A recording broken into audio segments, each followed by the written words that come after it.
O que nós vimos no sermão anterior foi que o fato de nós vivermos para Deus não torna a nossa vida fácil, mas torna a nossa vida abençoada. Amém, irmãos?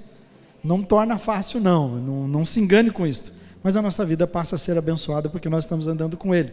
Nós vimos algumas coisas que eu quero repetir rapidamente para vocês. Aprendemos que não há caminhada com Deus sem renúncias. A nossa vida é uma vida de renúncia, não há caminhada assim. O fato de nós renunciarmos não isenta de nós termos coisas complicadas demais e difíceis na vida. Eu ando com Deus, mas eu teria essas coisas, elas aconteceriam, só que agora por andar com Deus, eu tenho a sua presença e Ele vai me ajudar a me abençoar com isso. Contudo, quando nós nos renunciamos para Deus, essas coisas, essas nossas renúncias, não se tornam perdas para nós, jamais.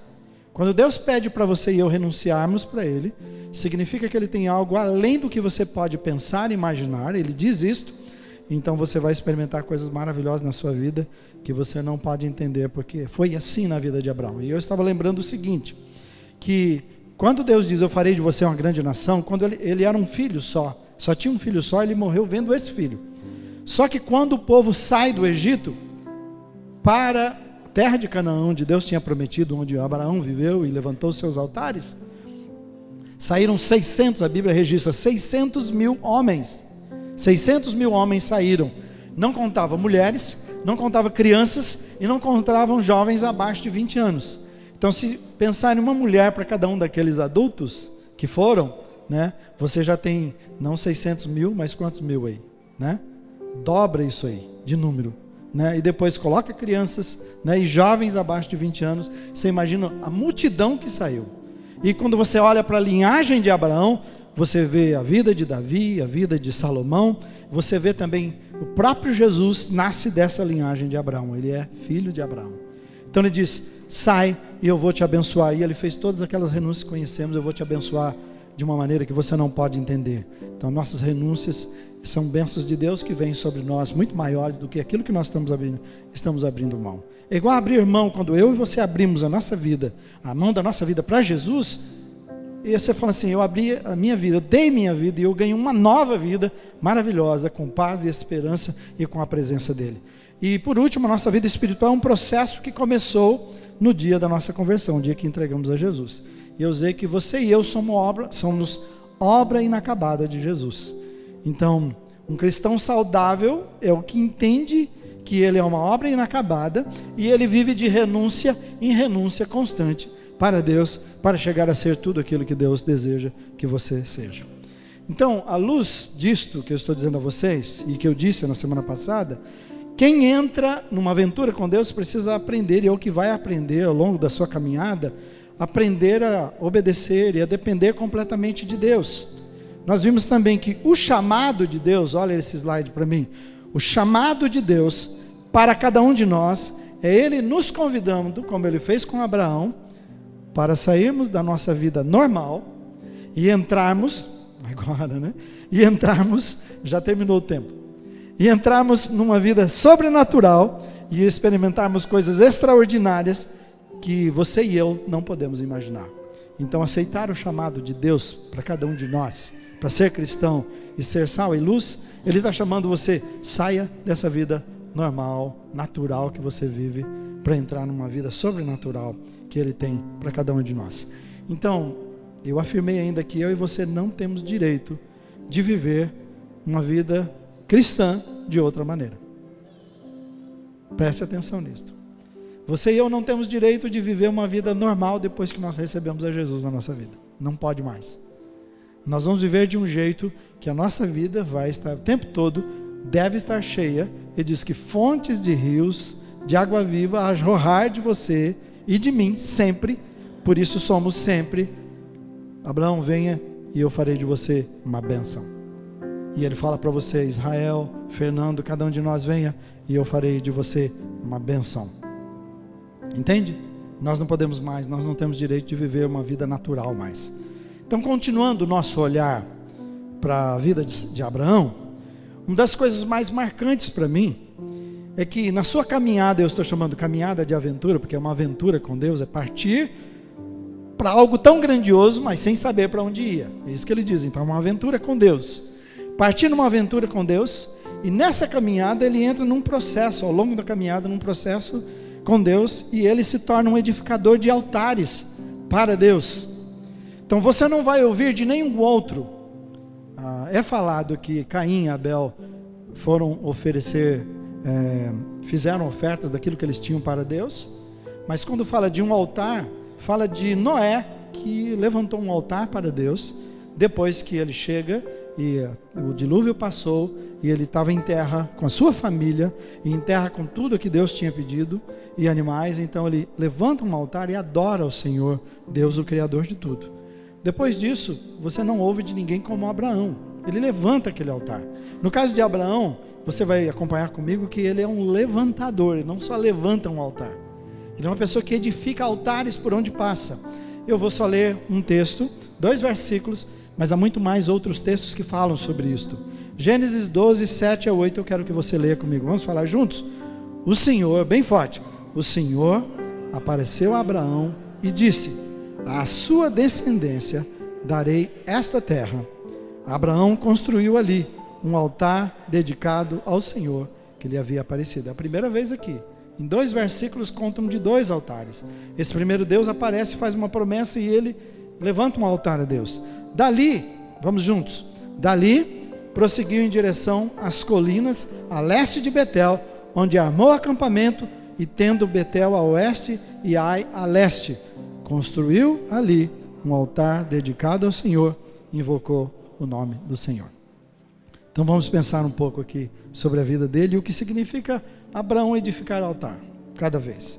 Primeiro, antes de ir adiante, Abraão é um edificador de altar, e ele edifica altar, porque para ele, antes de ir adiante, ele entendia que devia parar e adorar ao Senhor. Vamos falar juntos? Antes de ir adiante, ele entendia que deveria parar e adorar ao Senhor. Por isso, ele chegava num lugar, colocava a tenda, imediatamente, parece-me que a próxima coisa que ele fazia era: está pronto, está tudo certinho, todo mundo aconchegado aí, protegido, ok, vou levantar um altar para adorar o meu Deus, edificar um altar para o meu Deus. Ele estava mostrando, falando para o seu próprio coração, a quem ele servia, por quem foi chamado. É isso que ele estava dizendo. Ele estava levantando algo para o seu coração, pensar: Deus está presente aqui, Deus precisa estar presente em tudo que faço. Era para sua esposa ver, era para todas as pessoas que passassem por ali, entender: aqui há alguém que adora um altar. Que Deus é esse? Possivelmente seria essa pergunta. Deus ocupava o centro das suas vidas. Ele estava dizendo assim, com esse altar: Deus vinha primeiro, antes dos planos, antes do trabalho, antes das decisões, antes de tudo. O seu coração estava se tornando um coração cada vez mais sedento de Deus. Você pode ver que ele vai andando ao longo da sua vida, e cada vez mais a presença de Deus, essa caminhada, essa intimidade com Deus que ele vai tendo, vai crescendo cada vez mais. Deus tinha o primeiro lugar na sua vida. Agora, estava pensando o seguinte: eu sei que muitas vezes eu falo para vocês que Deus tem primeiro lugar na nossa vida, e eu falo, então, quando a gente levantar, a gente tem que orar, buscar a Deus. Eu acho que o grande problema é quando a gente transforma isso também numa religiosidade. Eu levanto, então agora eu estou fazendo o que o pastor está falando, eu levanto cada manhã, estou lendo e orando agora. Mas não significa somente isso. Quando dissermos que Deus está em primeiro lugar na nossa vida, não é somente fazer isso, é isso, mas é mais que isto. E para mim a maior expressão, e talvez o maior entendimento para mim e você, do que significa colocar Deus em primeiro lugar, é quando Deus, nesse levantar de altares, eu disse, ele levanta um dos altares mais complicados da sua vida. Então o homem que está levantando cada altar, reconhecendo que Deus é Deus da sua vida, que Deus tem o primeiro lugar, que quer que todos entendam isso, que todos vejam isso, de repente qual é o altar que ele tem que levantar? E agora não foi ele quem teve a iniciativa, foi Deus que disse: Abraão, eu quero que você vá em tal monte, levante um altar lá, edifique um altar e sacrifique o seu filho para mim. Você entende que situação complicada que ele viveu, e nós já falamos sobre isso. Esse altar talvez seja um dos altares, é o altar mais complicado desse levantar de altares, dessas renúncias que ele tem que fazer. Mas veja o que acontece. Para mim, eu estou dizendo, é a melhor maneira de descrever o que é uma renúncia, o que é levantar altares, o que é pertencer a Deus completamente. Gênesis 22, 12 diz assim: não toque, a intervenção do anjo, não toque no rapaz quando ele levanta. Disse o anjo: não precisa, já entendi, não faça nada. Ele diz: agora sei, leia comigo, agora sei que teme a Deus, porque não me negou o seu filho, o seu único filho. Irmãos, Deus ocupar o primeiro lugar na nossa vida tem a ver sim com você e eu levantarmos e orarmos ao Senhor, lermos a sua palavra, meditar na sua palavra, pedir a sua presença, mas significa que era o mesmo que o anjo dizer para Abraão assim: olha, Abraão, agora eu sei que você me ama mais do que o seu maior amor da sua vida aí na terra. Eu sei que você me ama mais. Levantar altar, era isso que ele estava dizendo. Meu amor é para Deus, meu comprometimento é com Deus, eu sei quem me chamou. Pensando em mim e você, se nós vivemos do mesmo jeito dele, significa que nós não vamos também adiante na nossa vida, sem antes parar para adorar o Senhor em tudo. Que nós não amamos mais ao nosso trabalho, não é só ler e orar, mas não amamos mais ao nosso trabalho do que a Deus. Que não amamos mais ao dinheiro do que a Deus. Que não amamos mais as coisas ou as pessoas do que a Deus, que não amamos mais a vida do que a Deus. Essa é a questão para a sua vida. Então, colocá-lo em primeiro lugar implica em amá-lo, renunciar, tudo por amor e obediência a Deus. Quando você olha para a sua vida, se você quer aprender com Ele, nós aprendemos assim: antes de tudo, Deus vem em primeiro, e vir em primeiro é obediência, total obediência a Deus, que vem da minha leitura, que vem da minha meditação, da palavra de Deus, aquilo que Ele falou no meu coração, quero aplicar nesse dia. Senão eu sou somente um ouvinte e não um praticante da palavra. Edificar um altar para Abraão também significava que ele nunca negligenciava a sua fé. Pode ver, cada tenda levantada, um altar edificado. Cada tenda levantada, um altar edificado. Ele agia assim, e um comentarista está dizendo que era para dar forma a sua fé, dar orientação à sua fé. Sua fé é visível, é percebida. Então eu não estou escondendo, não estou fazendo de conta que eu quero viver minha vida de tal jeito que ninguém descubra. Eu vou ficar assim, tão legalzinho, não mexo com ninguém, ninguém mexe comigo, eu não preciso dizer que eu sou cristão. Não é isso que ele está dizendo. Ele não negligenciava, ele fazia questão de dizer: sou de Deus, pertenço a Deus. E ele vivia a sua vida então totalmente comprometida. Ele não tinha vida paralela. Eu estava ouvindo isso do nosso presidente, nós estávamos numa reunião, eu falei assim: as pessoas muitas vezes estão vivendo uma vida paralela, e nós temos que prestar atenção e perceber quem está vivendo e ajudar essas pessoas a acordarem. Eu falei: o que você quer dizer com vida paralela? Exatamente isso, é quando o nosso coração, parece para você que quando fala de coração dividido entre o mundo e Deus, ele diz que não dá para viver assim, que assim, meu coração está dividido. Não, eu estou com duas vidas. Estou vivendo uma vida paralela à vida cristã. Meu coração está dividido. Então, ora eu estou vivendo a vida tentando agradar a Deus, aqui é a minha vida espiritual. Ora eu estou vivendo a minha vida, a vida que eu acho que é legal, que eu vou dar um jeitinho, quem sabe Deus pode aceitar aqui. É uma vida paralela à vida cristã, e nós não fomos chamados para isso. Ele diz que você e eu morremos para a vida antiga.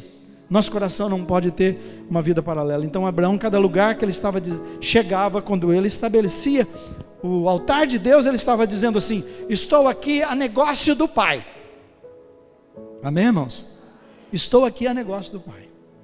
Eu não estou aqui por outra coisa. O meu chamado é para Deus. Eu sei quem me chamou, eu sei porque estou aqui. Ele não tinha dúvida no seu coração. Seu coração não estava dividido entre essas duas coisas. Sabe qual seria a resposta para determinadas amizades, determinados lugares que nós frequentamos, ou o tipo de vida que levamos? Tem aquela pergunta clássica assim, feita aos pastores, eu já recebi muitas vezes: o cristão pode ir em tal lugar? Eu posso fazer tal coisa? Talvez você já perguntou isso, você já viu pessoas fazendo assim. A minha resposta é uma resposta com outra pergunta. Baseado no que eu acabei de falar de Abraão, você pode estar lá a serviço do Pai?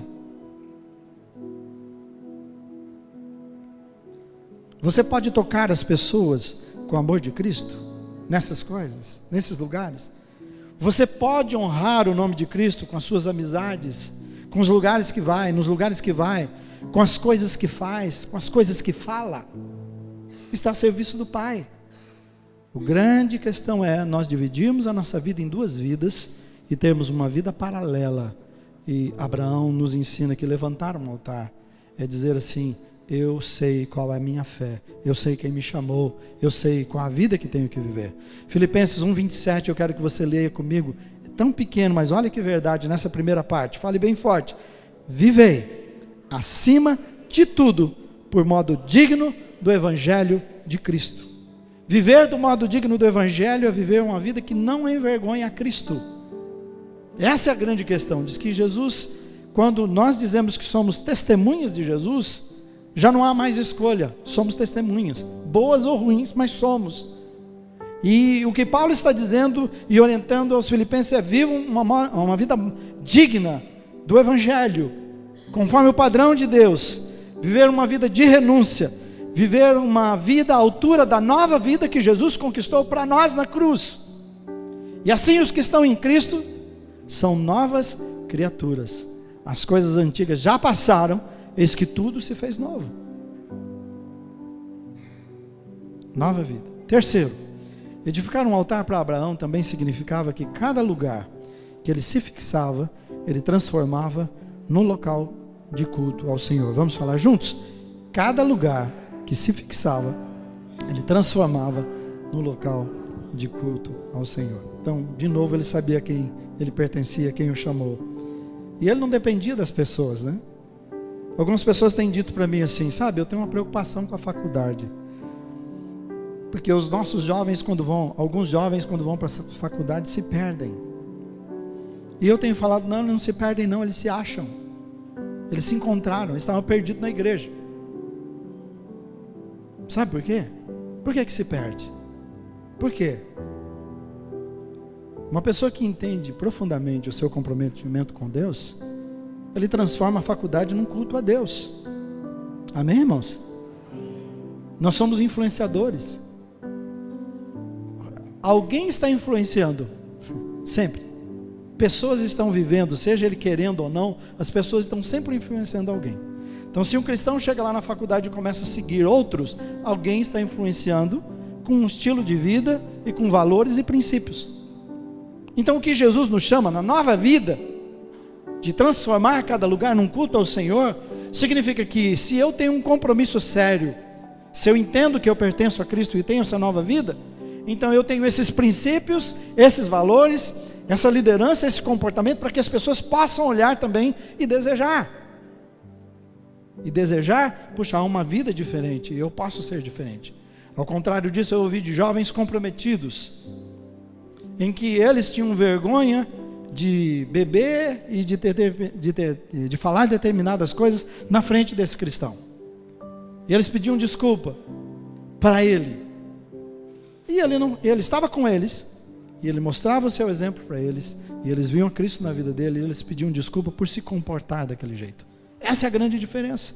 E ele não fazia nada demais a não ser ele e ser um cristão para Deus.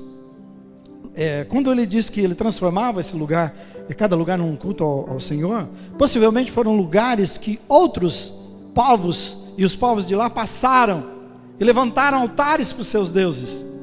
E aqui está Abraão dizendo: aqui eu estou levantando um altar ao Deus verdadeiro, aquele que vive, o Criador de tudo, o que me chamou, o Deus Altíssimo.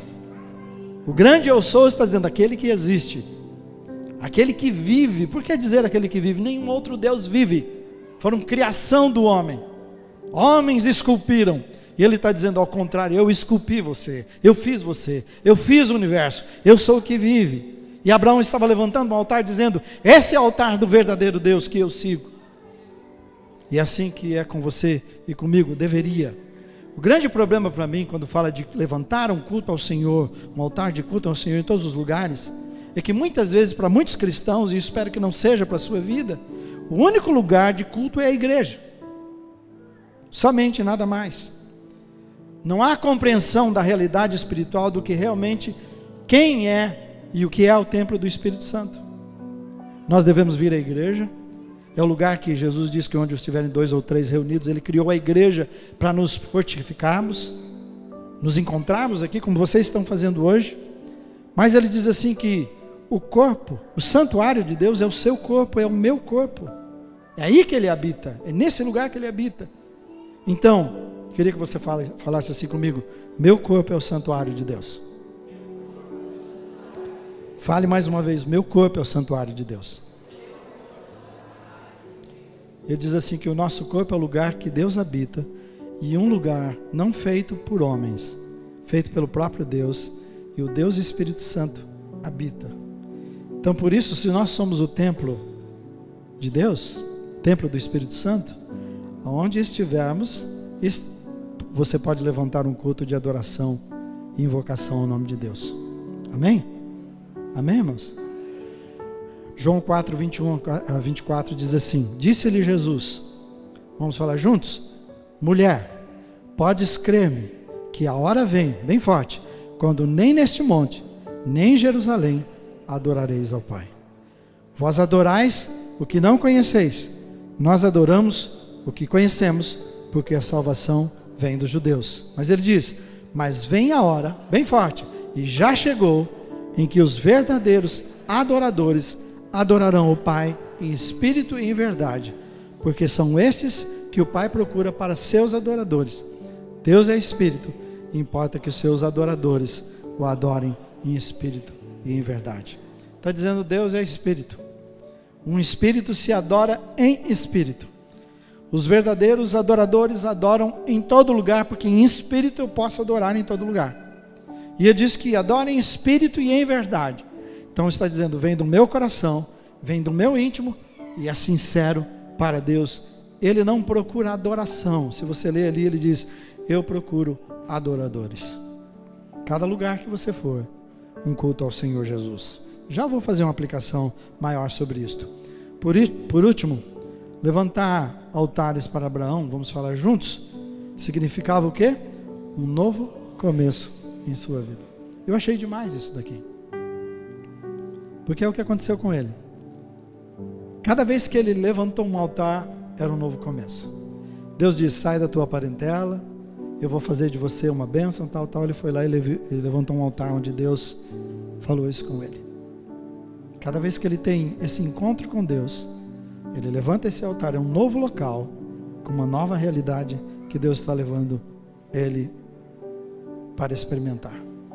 Cada lugar que passou, cada situação, cada experiência, em tudo ele levantava um altar ao Deus vivo, o seu Deus, o Deus Criador, o Deus Redentor.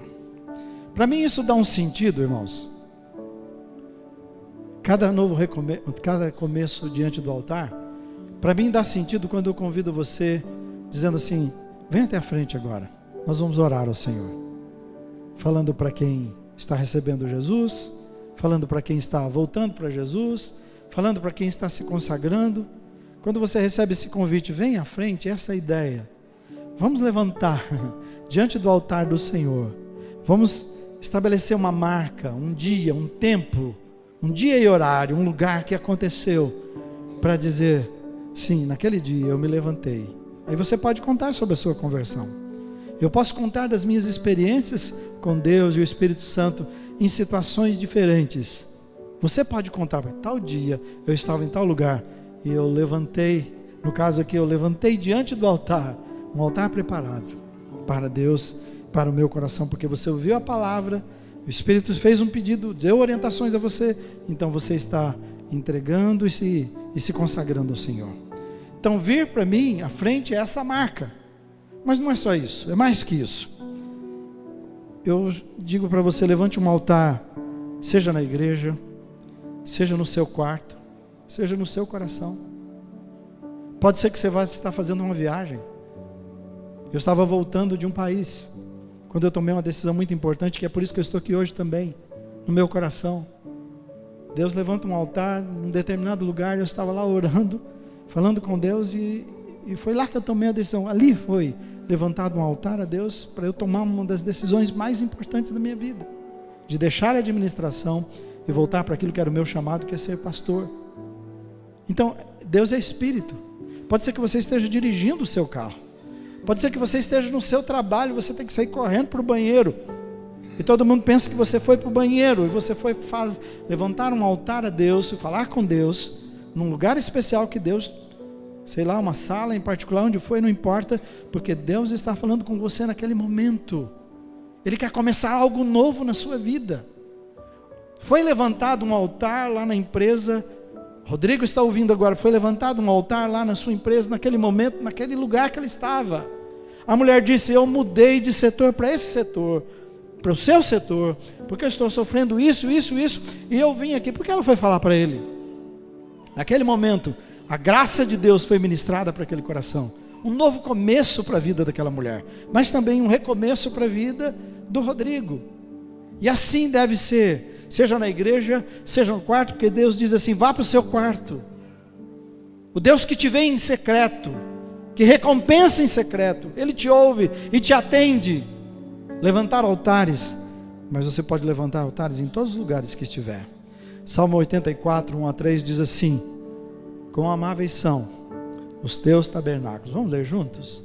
Quão amáveis são os teus tabernáculos, Senhor dos exércitos. A minha alma suspira e desfalece pelos átrios do Senhor. O meu coração e a minha carne exultam pelo Deus vivo. Ele diz assim: o pardal encontrou casa, e a andorinha ninho para si, onde acolha os seus filhotes, e eu, os teus altares, Senhor dos exércitos, Rei meu e Deus meu.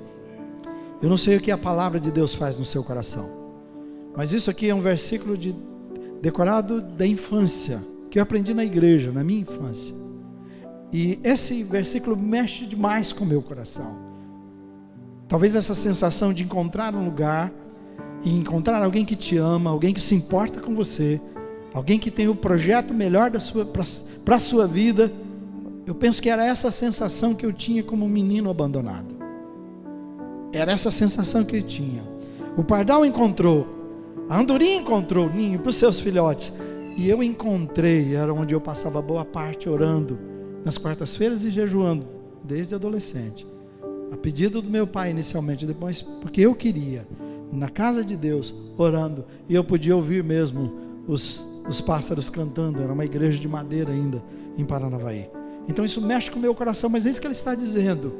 O seu coração, ele está falando de uma sede, de suspirar pela presença de Deus, de desejar, de uma busca incessante, de desejar ardentemente. É isso que ele está dizendo.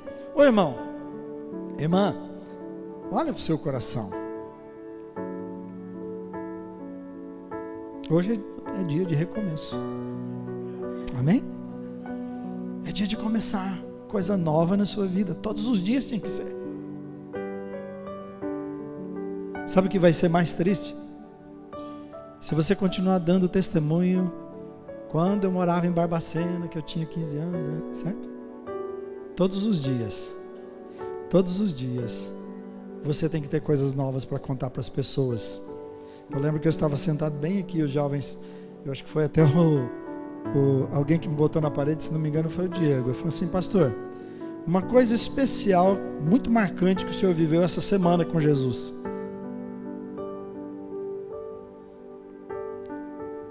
Isso não deveria assustar nenhum cristão, não deveria mexer com nenhum. E agora, o que eu faço? Tinha que estar na ponta da língua. Essa semana eu vivi uma experiência assim com Jesus que é indescritível. Não dá para contar para você. Quer dizer, eu vou contar.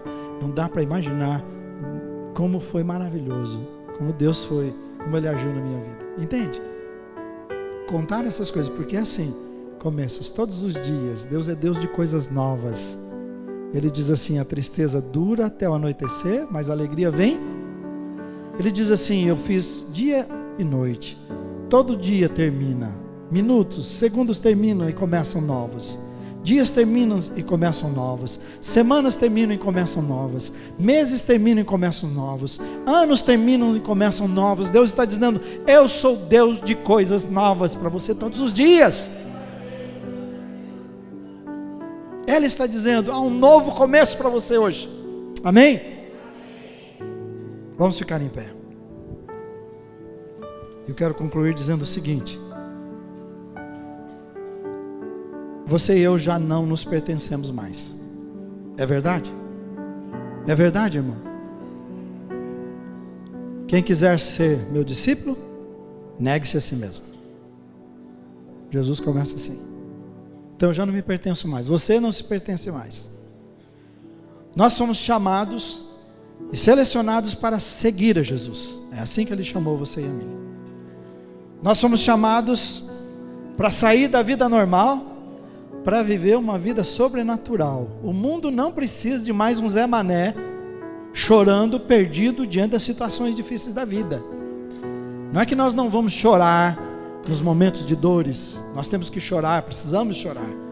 Nós não podemos desesperar. O mundo precisa ver uma coisa totalmente diferente. Todo mundo larga. Com o cristianismo não. Todo mundo desiste. No cristianismo não. Todo mundo mente. Com Jesus não. Todo mundo dá um jeitinho. No cristianismo não. Todo mundo se entrega quando a situação é complicada demais. Em Jesus eu não me entrego. É difícil demais, mas Jesus é a minha força, a minha esperança. Tem jeito, tem saída. Deus disse assim que Ele transforma as situações. Deus é esse Deus de coisas novas. Então, nós somos chamados para viver uma vida sobrenatural para Deus, irmãos. Viver na presença dEle, na dependência dEle. Os rios de água viva fluindo de cada um de nós. Vida de alegria. Que Deus derrame alegria no seu coração, porque é uma das coisas que as pessoas mais precisam hoje. O Espírito Santo é a alegria, amém, irmãos? As pessoas precisam chegar ali na porta. Eu estava conversando com a Jaqueline e o Flávio. Muitas vezes o único abraço e o único sorriso que ele vai receber na semana ou no mês é o seu, ali. Mas ele fala, que bom, tem alguém sorrindo, tem alguém feliz. Eu acho que a vida tem jeito. Você sabia? Acho que a vida tem jeito. Abraçar é dizer assim, olha, seu problema está comigo também, não é só seu, é meu também. Nós devemos fazer isto. É isso que as pessoas precisam. E você tem isso que flui da sua vida para tocar os corações, abençoar os corações, porque você vive uma vida sobrenatural. Como Abraão, você e eu precisamos aprender a levantar altar em cada lugar que nós estivermos. Preste atenção. Levantar um altar no seu grupo? É um altar no seu grupo? Amém? Eu quero perguntar de novo, é um altar de Deus no seu grupo? Amém? Mas a gente pode fazer outras coisas lá. Então tem que ser um altar para Deus. Um altar em seu ministério. É um altar de Deus. Ai, vocês não subiram ainda, né? Pode subir. Falei, vamos orar e cadê? Eu falei, então altar, cadê os irmãos aqui? Né? Um altar para Deus, Micael. Com seu ministério, João, Álvaro.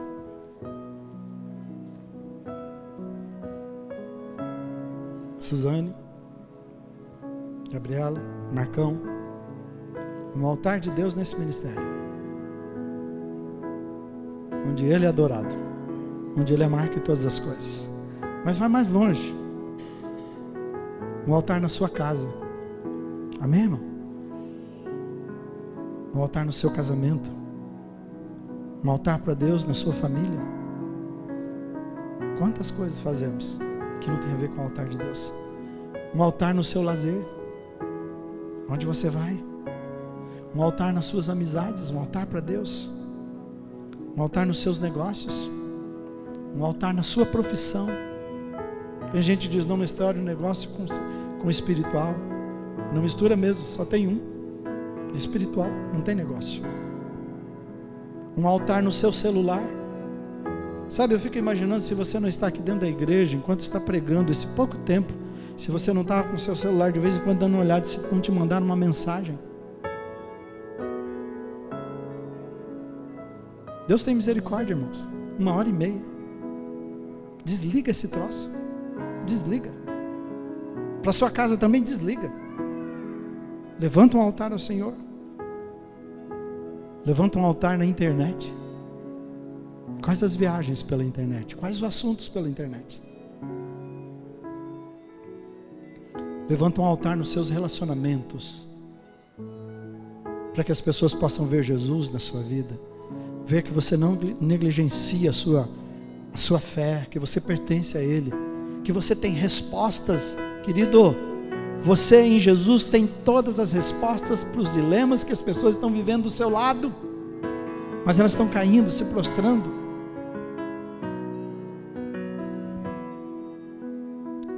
Nós somos chamados para transformar cada lugar da nossa vida no altar de culto e adoração a Deus. Fale comigo. Fomos chamados para transformar cada lugar de nossa vida no altar. Será que Ele é? É assim a sua vida? É assim a sua casa? Será que as pessoas ao entrar na sua casa percebem, nossa, eu não sei te dizer, mas há uma paz? Eu ouço isso quando as pessoas chegam na minha casa. Nossa, tem uma paz aqui, pastor. A gente não percebe. Mas também, se é um lugar que não é um altar de Deus, as pessoas chegam, não sabem dizer, mas que angústia, eu quero sair daqui logo. Deus te chama para um novo começo. Amém? O que é que Ele está falando para você nesta manhã? O que é que Ele está pedindo a você? Feche os seus olhos.